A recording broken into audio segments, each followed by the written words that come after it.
jemaat Tuhan, hari ini kita sama-sama berkumpul untuk beribadah dalam ibadah online GPSI Jakarta. Sebelum kita mulai ibadah hari ini, mari kita sama-sama tunduk dalam doa. Tuhan Yesus, terima kasih. Tuhan masih memberikan satu hari lagi kesempatan untuk kami untuk sama-sama beribadah secara online ya Bapa. Kami mengucap syukur ya Bapa, karena kami sadar kami ada hari ini itu semua karena Engkau. Terima kasih buat apapun yang terjadi dalam kehidupan kami. Terima kasih atas kekuatan, terima kasih atas kesehatan, terima kasih atas penyertaan Engkau ya Bapa. Kami sungguh merindukan Engkau ya Bapa. Seperti pemazmur berkata, lebih baik satu hari di rumah-Mu daripada 1000 hari di tempat lain. Ini kami Tuhan yang siap untuk memuji dan memuliakan Engkau saja. Di dalam nama Tuhan Yesus Kristus, mari jemaat Tuhan kita katakan amin. Saudara-saudara, saya percaya kita semua sadar kita ada hari ini itu semua karena Tuhan. Tuhan yang masih memberikan kita nafas kehidupan, Tuhan yang masih memberikan kita kekuatan, penyertaan Dia sungguh tiada akhirnya. Mari karena itu saya mau ajak kita semua untuk memuji Tuhan, kita mengucapkan syukur kita. Kita mau katakan, Tuhan kami ada hari ini itu karena Engkau saja Tuhan. Karena anugerah yang Kau berikan kepada kami, kami masih ada saat ini. Oh, terima kasih Tuhan. Oh, kami mau bersyukur.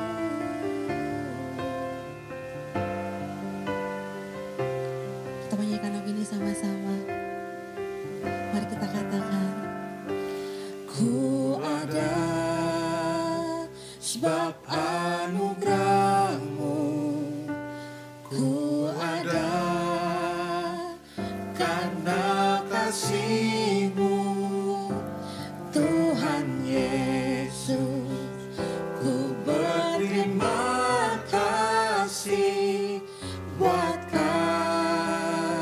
kasih rahmat-Mu. Mari katakan, ku ada sebab anugerah-Mu, ku ada karena kasih-Mu, Tuhan Yesus. Ku berterima kasih buat kasih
mau sembah Engkau lebih dalam lagi Tuhan. Engkau sumber kekuatan kami Tuhan. Kau penolong kami, apapun situasi kami, Kau selalu ada untuk kami. Kami mau terus puji Engkau, kami terus mau tinggikan Engkau Tuhan. Terima kasih Tuhan.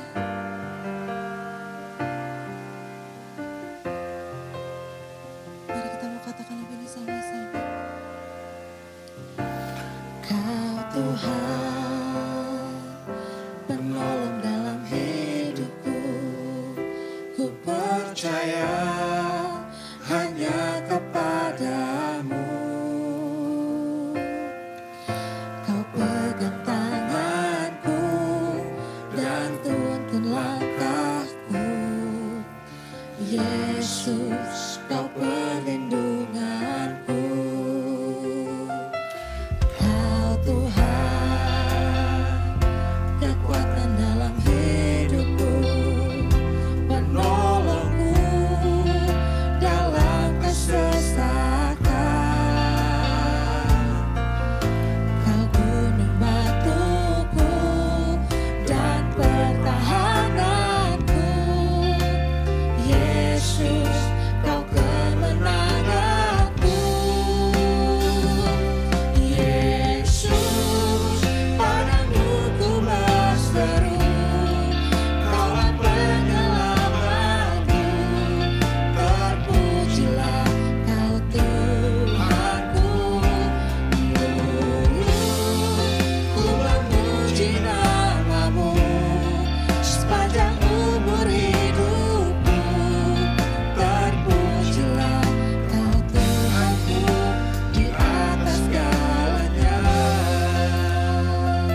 Shalom saudara-saudara yang saya kasihi di dalam nama Tuhan Yesus Kristus.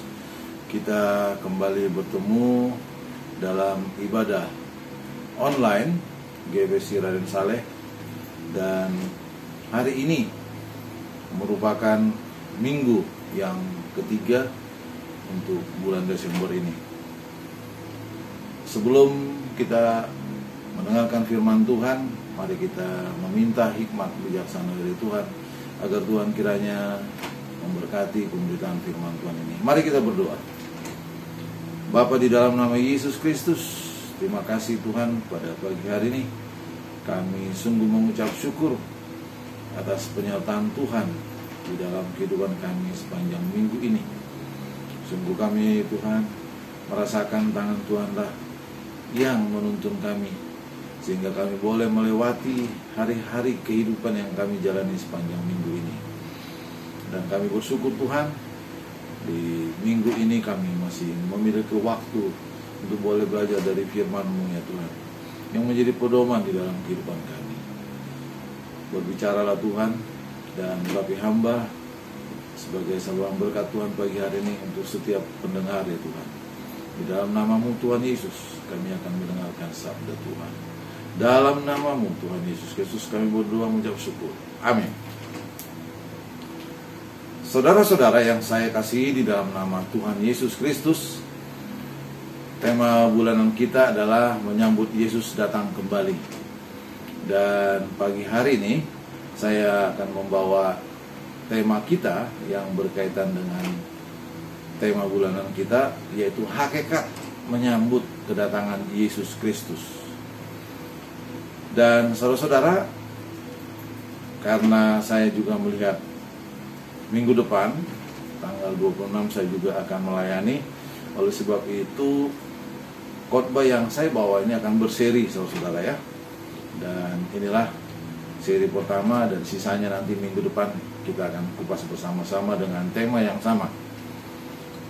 Hakikat menyambut kedatangan Yesus Kristus, yang natsnya kita akan buka dari Matius 25 ayat 31 sampai 41. Demikian saudara-saudaraku. Judul perikopnya penghakiman terakhir. Apabila Anak Manusia datang dalam kemuliaannya dan semua malaikat bersama-sama dengan Dia, maka Ia akan bersemayam di atas tahta kemuliaannya. Lalu semua bangsa akan dikumpulkan di hadapannya. Dan Ia, yaitu Yesus Kristus, akan memisahkan mereka seorang daripada seorang, sama seperti gembala memisahkan domba dari kambing.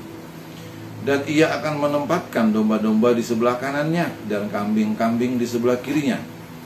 Dan Raja itu akan berkata kepada mereka yang di sebelah kanannya, "Mari, hai kamu yang diberkati oleh Bapa-Ku, terimalah kerajaan yang telah disediakan bagimu sejak dunia dijadikan. Sebab ketika aku lapar, kamu memberi aku makan. Ketika aku haus, kamu memberi aku minum. Ketika aku seorang asing, kamu memberi aku tumpangan. Ketika aku telanjang, kamu memberi aku pakaian. Ketika aku sakit, kamu melawat aku.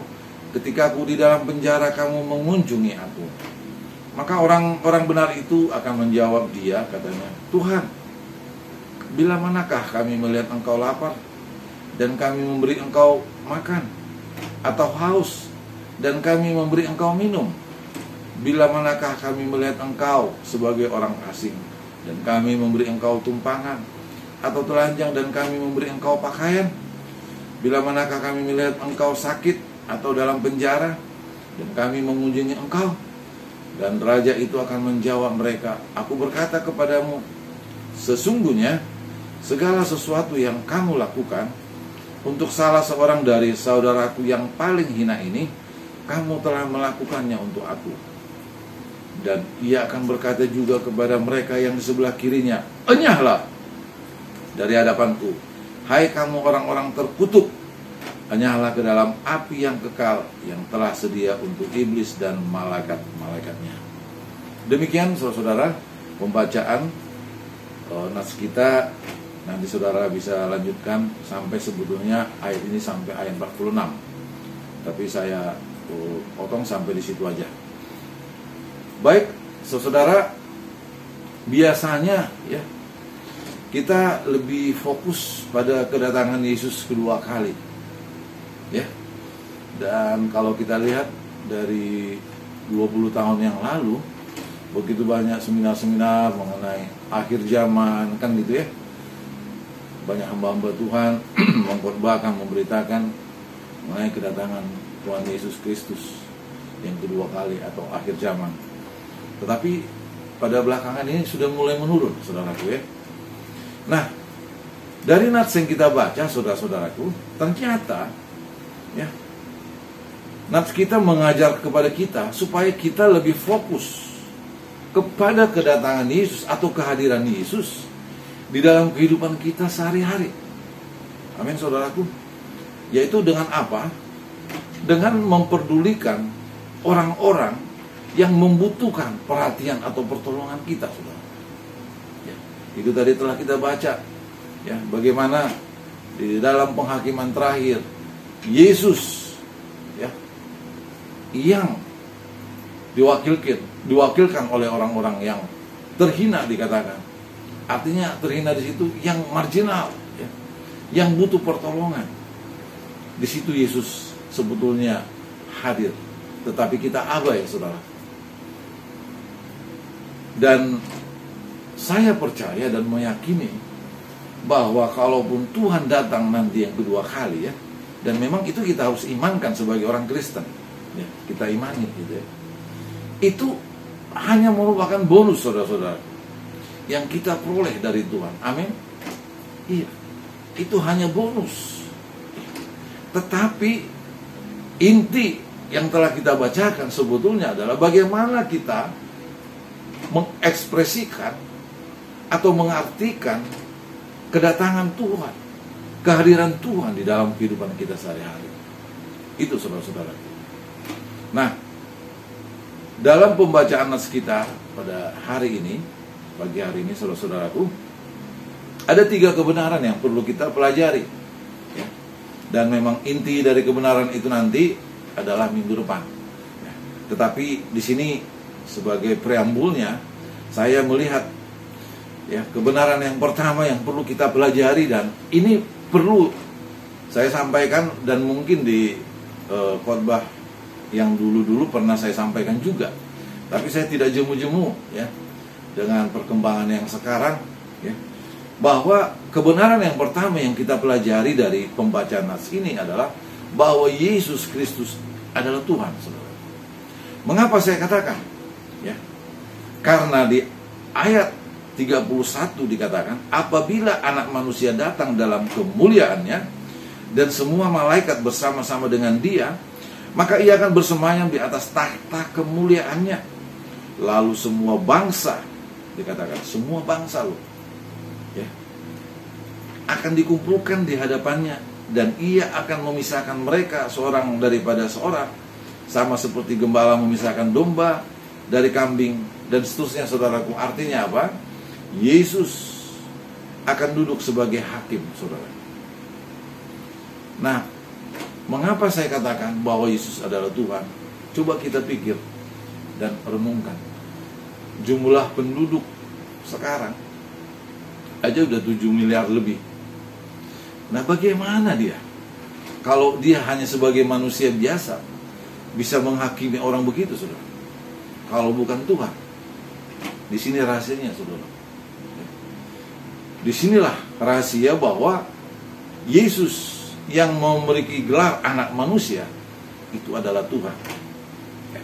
Kita akan lihat nanti fakta-fakta yang lain, ya, yang menggambarkan bahwa Yesus Kristus adalah Tuhan, ya, yang datang ke dunia ini untuk menyelamatkan saudara dan saya. Nah, mungkin saudara pernah mendengar, dan saya pun pernah ditanya oleh seorang mahasiswa, ya, yang berkata, adakah atau pernahkah Yesus di dalam Alkitab berkata bahwa ia adalah Allah? Nah, ini pertanyaan-pertanyaan seperti ini, saudara-saudaraku, ya, ternyata juga di sela-sela waktu saya kalau kosong, saya juga suka membuka internet, YouTube, saudara-saudaraku, ya. Nah, ternyata saudara-saudaraku, pertanyaan ini itu pernah muncul, saudaraku, ya. Dan kalau diselidiki, ini biasanya kalau ya tidak dari agama di luar Kristen, atau bisa juga Kristen liberal, ya, Kristen liberal, saudaraku, ya. Yang kita tahu ini Kristen liberal, kita harus hati-hati, ya. Yang kadang-kadang iman kepada Kristus sudah menyimpang, saudaraku, ya. Nah, pertanyaan ini khususnya bagi anak-anak muda, perlu anak muda ketahui, ya. Suatu pertanyaan yang bisa menjebak, ya. Yang berkata, pernahkah Yesus berkata dari dirinya sendiri bahwa dia adalah Tuhan? Nah, saudara-saudara, waktu saya menjawab pertanyaan mahasiswa itu, pemuda itu, saya berkata begini: untuk menyatakan seseorang Tuhan apa enggak, tidak hanya cukup dari perkataan. Amin. Iya, saudara, tidak hanya cukup, tetapi ada fakta yang lain. Dari apa? Dari hakikat Tuhan itu sendiri, ya. Dan juga dari saksi-saksi yang lain yang bisa kita sampaikan, saudara. Nah, di dalam pembacaan nats yang kita dengar bersama-sama, bahwa Yesus, ya, di dalam penghakiman terakhir akan duduk dikatakan sebagai apa? Hakim yang adil. Dan gak usah jauh-jauh, saudaraku, di Al-Quran aja ada ya, Al-Quran surat ketiga, yaitu Ali Imran ayat 45, dikatakan Isa Al-Masih seorang terkemuka di dunia dan di akhirat, dikatakan. Dan itu juga ada hadis Bukhari 1090, dikatakan sungguh akan datang kepadamu Isa putra Maryam sebagai hakim yang adil. Dan juga hadis yang lain, hadis Muslim 2 halaman 76, dikatakan demi Allah sesungguhnya akan turun datang putra Maryam selaku hakim yang adil. Nah, kita tahu saudaraku, dan saya juga coba baca apa sih arti hadis. Hadis adalah fungsi utamanya memperjelas isi di dalam Al-Quran. Itu pengertian hadis, saudara. Nah, jadi saudaraku, kita sebagai umat Tuhan harus mengerti bahwa tujuan Yesus datang ke dunia bukan untuk menyatakan bahwa dia adalah Tuhan. Meski faktanya Yesus Kristus itu adalah Tuhan, saudaraku. Kita akan lihat fakta-fakta itu, saudaraku, ya. Dapat dilihat dari hakikat Tuhan itu sendiri. Nah, apa hakikat? Hakikat adalah inti dasar atau ciri-ciri dasar dari sesuatu itu, saudaraku. Artinya apa? Bahwa Yesus memiliki punya kuasa untuk mengampuni dosa. Dan kita tahu hanya Tuhan, hanya Allah lah yang bisa mengampuni dosa orang. Amin, saudaraku. Mari kita buka, dan kita akan coba sedikit membuka, saudaraku, ya, karena ini sedikit ada pengajaran, ya, di Markus 2 ayat 5 sampai 10a, ya, Markus pasal 2 ayat 5, dikatakan ketika Yesus melihat iman mereka, berkatalah ia kepada orang lumpuh itu, hai anakku, dosamu sudah diampuni. Tetapi di situ ada juga duduk beberapa ahli Taurat. Mereka berpikir dalam hatinya, mengapa orang ini berkata begitu? Ia menghujat Allah. Ya, siapa yang dapat mengampuni dosa selain daripada Allah sendiri? Dan seterusnya, saudaraku. Artinya apa, saudara? Bahwa hakikat yang dimiliki Allah, sebagaimana dipercaya oleh orang-orang Yahudi pada saat itu, hanya Allah yang bisa mengampuni. Mereka menuduh, wah ini udah menghujat Allah nih, Yesus ini. Itu, saudara. Dan kalau kita lihat juga, saudara, Yesus juga mengaku kok sebagai anak Allah. Nah, dalam konteks atau terminologi orang Yahudi, saudaraku, bahwa ketika seorang mengaku sebagai anak Allah, itu berarti menyamakan diri, ya, dengan Allah. Dan itu dianggap juga menghujat Allah, saudara. Mari kita buka Matius pasal 26, ya. Matius pasal 26 ayat 63 sampai 66, ya. Matius pasal 26 ayatnya 63 sampai 66, ya. Nah, ini ketika Yesus di mahkamah agama, saudara, ya, dikatakan, kata imam besar itu kepada Allah, apakah engkau Mesias, anak Allah, atau tidak? Maka jawab Yesus, engkau telah mengatakannya. Akan tetapi aku berkata, kata Yesus, mulai sekarang kamu akan melihat anak manusia duduk di sebelah kanan yang maha kuasa dan datang di atas awan-awan di langit. Maka imam besar itu mengoyakkan pakaiannya dan berkata, ia menghujat Allah, dan seterusnya, saudara. Jadi di dalam iman orang Yahudi, ketika seseorang menganggap dia anak Allah, dia sudah menyamakan, ya, posisinya kayak Allah. Nah, itu, saudara, ya. Memang Yesus tidak terang-terang mengatakan dia Allah, no. Karena di dalam konteks orang Yahudi, nggak usah bilang Allah, anak Allah aja itu sudah dianggap menghujat, saudara, ya. Tetapi seperti yang saya katakan, bahwa dari hakikat Tuhan itu maha kuasa, bisa mengampuni, orang mati bisa dibangkitkan, ya, semua sakit penyakit bisa disembuhkan. Itulah Allah yang maha kuasa, saudara, ya. Dan demikian juga Yesus pernah berkata bahwa ia berkuasa atas surga dan bumi.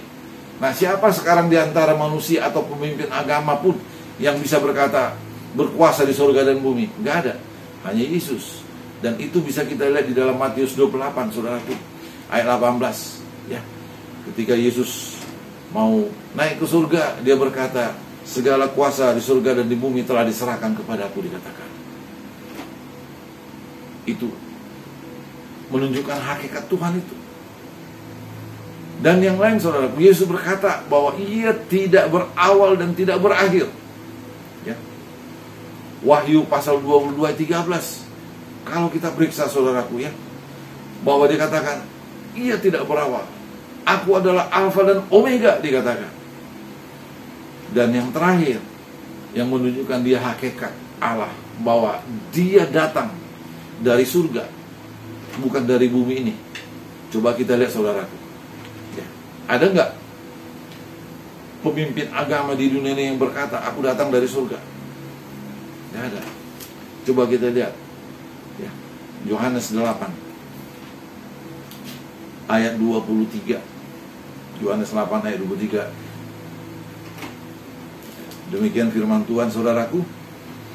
Yesus berkata, kamu berasal dari bawah, aku dari atas. Kamu dari dunia ini, aku bukan dari dunia ini. Nah, saudara-saudaraku, seperti yang saya katakan tadi, kalau bukan Allah, gak mungkin Yesus berani mengatakan demikian.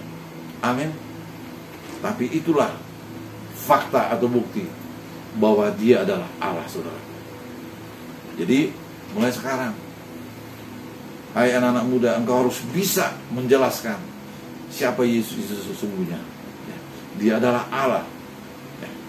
Nah, demikian juga fakta yang kedua, selain menunjukkan hakikat bahwa Yesus memiliki hakikat Allah itu, Yesus tidak menolak ketika disembah, saudara-saudaraku, ya. Nah, kembali lagi bahwa di dalam iman orang Yahudi itu dianggap penyembahan berhala, ya. Kalau ada orang menyembah yang lain selain daripada Allah, Yahweh, bagi orang Yahudi, saudara. Nah, tetapi fakta Alkitab banyak menunjukkan bahwa Yesus tidak pernah menolak ketika dia disembah. Mari nanti saudara cek di dalam Markus 5 ayat 1 sampai 10. Ketika Yesus dalam pelayanannya menyeberang laut di tanah Gerasa, maka ada orang Gerasa yang dirasuk roh jahat. Dia berlari dan menyembah Yesus, dikatakan, apa urusanmu ke sini, anak Allah, katanya. Ya, Markus 5 ayat 1 10. Dia menyembah, saudara. Dan Yesus tidak menolak. Ya, karena dia sadar dia adalah Allah. Demikian juga dalam Matius 8 ayat 2. Ketika Yesus menyembuhkan seorang sakit kusta. Ya. Coba ini mari kita buka, ya.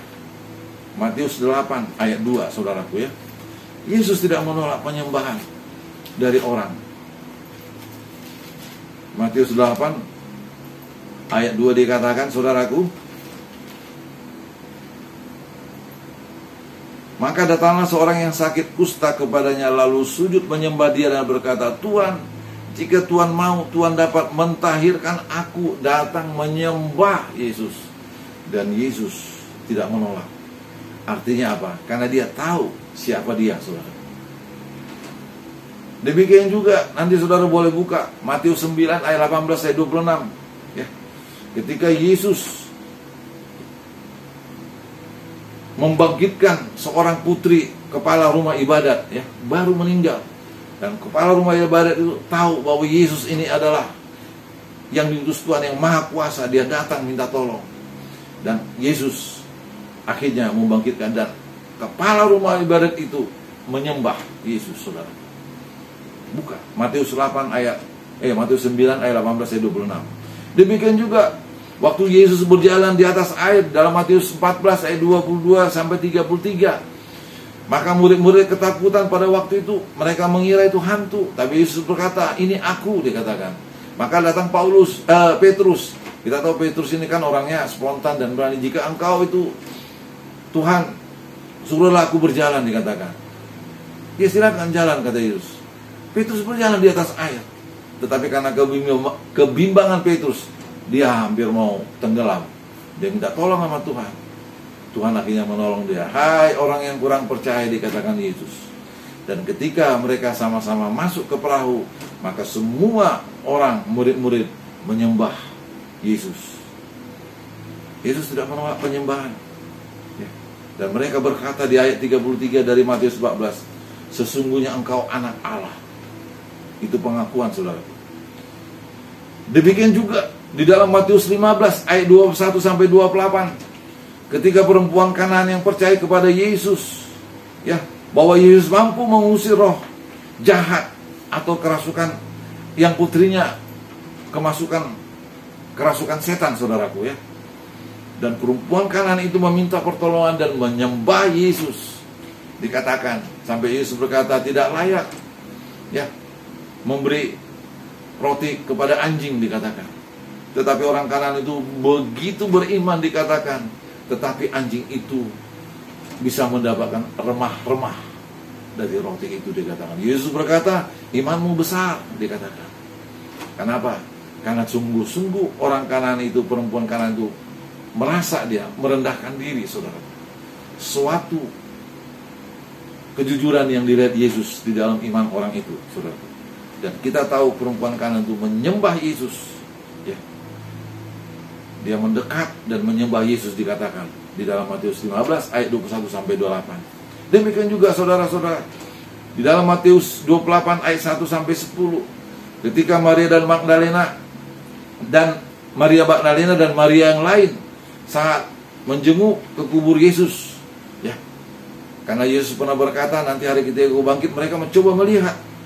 Nah, ketika mereka di tengah jalan, mereka bertemu dengan Yesus, dan mereka di ayat 9 dikatakan Matius 28 itu memeluk kaki Yesus dan menyembahnya, saudara. Lagi-lagi Yesus tidak menolak penyembahan. Dan kalau saudara buka lagi fakta yang membuktikan, Yohanes 9 ayat 38, bagaimana orang buta disembuhkan oleh Yesus, ya. Saat dia bertemu kembali, orang buta itu menyembah dia. Dan terakhir, pada saat Yesus mau naik ke surga di Matius 28 ayat 16 sampai 20, waktu Yesus memerintahkan supaya murid-muridnya memberitakan Injil, di ayat 17 dari Matius 28, mereka menyembahnya, saudara. Nah, sekarang coba bandingkan dengan Petrus dan Paulus, Barnabas. Waktu mereka ingin disembah, mereka menolak, saudaraku. Kisah 10 ayat 25 sampai 26 nanti saudara buka mengenai Cornelius, ya, yang akhirnya menerima anugerah Tuhan lewat Petrus. Ketika dia mau menyembah, Petrus berkata, jangan, aku adalah orang manusia biasa. Artinya Petrus pun mengerti hanya Tuhan yang pantas disembah dan layak disembah. Amin, saudaraku. Maka kalau ada kita merasa hebat, ya, mau diagung-agungkan oleh orang, jangan, saudaraku. Katakan bahwa keagungan itu hanya milik Tuhan. Amin, saudaraku.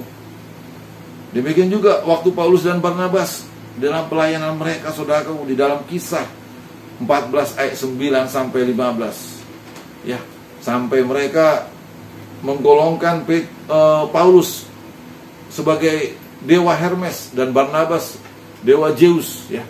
Kenapa pada waktu itu mereka menyembuhkan seorang yang lumpuh, saudaraku. Nah, akhirnya orang-orang di kota itu dan juga ada imam di sana, ya, mereka membawa korban persembahan untuk kepada Paulus dan Barnabas. Dan di Alkitab itu dikatakan sampai mereka mengoyakkan pakaiannya. Artinya apa? Mereka mengatakan kami adalah manusia biasa, dikatakan. Mereka menolak, saudara. Karena Petrus dan Paulus, Barnabas juga menganggap hanya Tuhanlah yang layak disembah. Itu, saudara. Dan yang ketiga, untuk membuktikan bahwa Yesus adalah Allah, ada kesaksian atau pengakuan pertama dari Yohanes Pembaptis, ya. Di Yohanes 1 ayat 15, mari kita buka bagaimana Yohanes Pembaptis mengaku, ya. Yohanes 1 ayat 15, 18, 30 ayat 15-nya dikatakan apa, saudaraku? Yohanes memberi kesaksian tentang dia dan berseru katanya, inilah dia yang kumaksudkan ketika aku berkata, kemudian daripadaku akan datang dia yang telah mendahului aku, sebab dia telah ada sebelum aku, dikatakan. Ya. Dan itu diulangi oleh Yohanes lagi di dalam ayat 18, ya. Dikatakan bahwa Tidak seorang pun yang pernah melihat Allah, tetapi anak tunggal Allah yang ada di pangkuan Bapa, dialah yang menyatakannya. Jadi nggak ada seorang pun yang bisa melihat Allah selain anak Allah, ya, yaitu Yesus, karena memang dia Allah, saudara. Pangkuan berbicara apa? Tahta, saudaraku. Nah, lalu di ayat 30 Yohanes Pembaptis juga berkata, dialah yang kumaksudkan ketika kukatakan, kemudian seorang daripadaku akan datang, seorang yang telah mendahului aku, sebab dia telah ada sebelum aku. Nah, ini diulangi oleh Yohanes Pembaptis lagi, saudaraku. Dan bukan hanya dari Yohanes Pembaptis, tetapi Thomas juga, ya, waktu murid-murid telah melihat Yesus bangkit kembali, dan ketika mereka berdua bersama Yesus masuk menembus dinding, dan mereka melihat dan bersuka cita. Tetapi pada saat itu Thomas belum ada. Maka mereka menceritakan kepada Thomas bahwa Yesus telah bersama dengan mereka. Kata Thomas, aku tidak percaya sebelum aku menusukkan tanganku ke jari tangan Yesus, dikatakan. Nah, 2 minggu kemudian Yesus hadir dan Thomas ada di situ. Dikatakan, Thomas, Thomas, ini aku, kata Yesus. Lalu apa kata Thomas, saudaraku, di dalam Yohanes 20 ayat 28? Ya Tuhanku, Allahku. Suatu pengakuan yang tulus dan jujur. Ya Tuhanku, Allahku, dikatakan. Yohanes 20 ayat 28. Boleh saudara buka nanti. Demikian juga Petrus dalam pelayanannya, Matius 16 ayat 16, waktu Yesus berkata, siapakah anak manusia menurut pendapat orang lain? Ada yang berkata dari muridnya, Elia, Yohanes Pembaptis, dan lain-lain. Dan Yesus berkata, kalau menurut kamu bagaimana? Siapakah anak manusia? Siapakah Yesus itu? Maka Petrus berkata, engkau adalah anak Allah yang hidup, dikatakan Petrus. Ya. Dan Yesus berkata, itu adalah tuntunan daripada Bapa, dikatakan. Nah, demikian juga Paulus. Ketika dia sudah mulai bertobat, saudara, mari kita buka Kisah 9 ayat 20. Kisah 9 ayat 20. Bagaimana Paulus yang tadinya dulu penganiaya jemaat, tetapi ketika dia bertobat, dia dipakai Tuhan dengan luar biasa. Dan di dalam pelayanannya, Kisah Para Rasul 9 ayat 20, dikatakan begini, Saulus tinggal beberapa hari bersama-sama dengan murid-murid di Damsyik. Ketika itu juga ia memberitakan Yesus di rumah-rumah ibadat dan mengatakan bahwa Yesus adalah anak Allah. Ya. Nah, jadi jangan lagi-lagi percaya yang mengatakan hanya Paulus lah yang mengatakan Yesus Allah. Bukan. Nah, itu hanya semuanya jebakan-jebakan Batman, orang-orang yang ingin menyudutkan, ya, ingin memecah belah iman kekristenan. Tetapi saya percaya kalau saudara tekun membaca firman Tuhan dan belajar firman Tuhan. Nah, sekarang saudara-saudara kita boleh belajar dari YouTube, internet, dari hamba-hamba Tuhan, saudaraku, ya. Kita bisa banyak belajar, saudara. Era internet, era keterbukaan, saudara, akan memperjelas siapa yang benar, siapa yang salah, saudaraku. Demikian, saudaraku, seri pertama dari khotbah ini yang ingin saya sampaikan kepada saudara. Sebab nanti inti daripada tema hakikat menyambut kedatangan Yesus akan kita lanjutkan di minggu depan, saudaraku. 2 kebenaran lagi yang kita akan gali bersama. Kiranya Tuhan memberkati saudara dan saya. Biarlah dalam Natal ini kita boleh melihat hakikat dalam menyambut kedatangan Yesus, ya, yang telah kita baca di pembukaan tadi, bahwa fokus kita harusnya adalah kehidupan yang kita jalani. Sebab nanti waktu Yesus datang kedua kali itu hanya bonus bagi saudara dan saya. Amin. Mari kita berdoa. Terima kasih ya Tuhan Yesus, Allah kami yang hidup. Kami telah membahas firman-Mu sebagian ya Tuhan, yang kami akan lanjutkan lagi nanti minggu depan. Dan biarlah Tuhan apa yang hamba sampaikan, Tuhan boleh menerjemahkan lebih dalam untuk setiap pendengar ya Tuhan.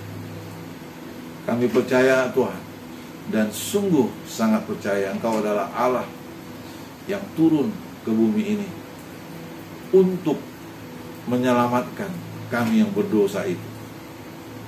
Sehingga kami memiliki pengharapan menjadi ahli waris Tuhan untuk mewarisi kerajaan surga yang Tuhan sediakan bagi orang-orang yang berkenan kepada Tuhan.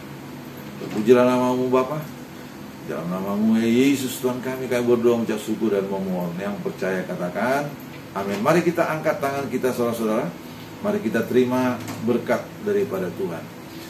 Anugerah daripada Allah Bapa, cinta kasih daripada Yesus Kristus yang adalah Tuhan dan Juru Selamat kita, serta pertolongan, penghiburan, pengurapan dan persekutuan daripada Roh Kudus yang menyertai kita mulai saat ini, besok sampai selama-lamanya, sampai Yesus datang kembali. Dalam nama Tuhan Yesus katakan amin.